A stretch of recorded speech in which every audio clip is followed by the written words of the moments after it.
Takže dobrý den lidi, vítám vás u dnešního videa, dneska si zahrajeme tuto hru. Uvidíme, co to bude za hru, možná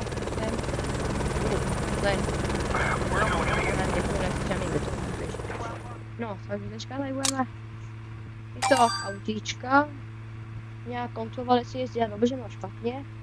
Hele, ty jdeš domů, takže ty pojedeš dál, vypadni, nikoho nezajímáš. Takže tebe, babičko, jedeš přes týdny, jako to se jako nesmí. Že pěkně si tady jako sedí, no. Babičko, tebe bych spíš dal pokutu. Do vězení nepůjdeš. To je moc, to je hodně. Upgrade. No to asi. Nevím, je mi to všechno jedno. No, takže to je z PZ-ku. To pojďme pryč.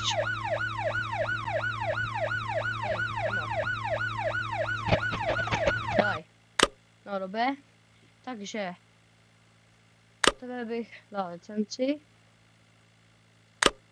Tak.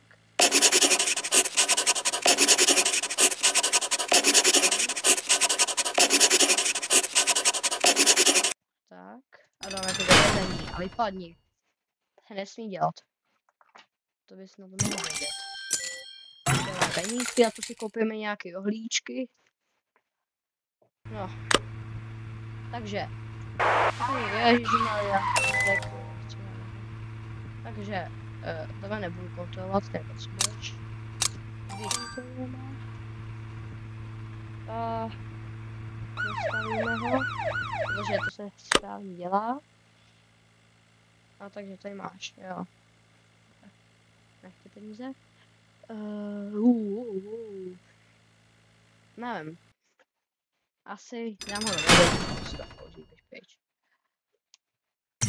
No, nedělal to se dá špatně, nevadí, stává se. Takže pěkně se penízky. Doufám, že už jste pochopili princip tohoto videa.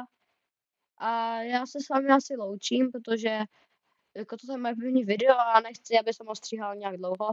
Takže děkuju za dnešní sledování, ty like a odběr a zatím čau.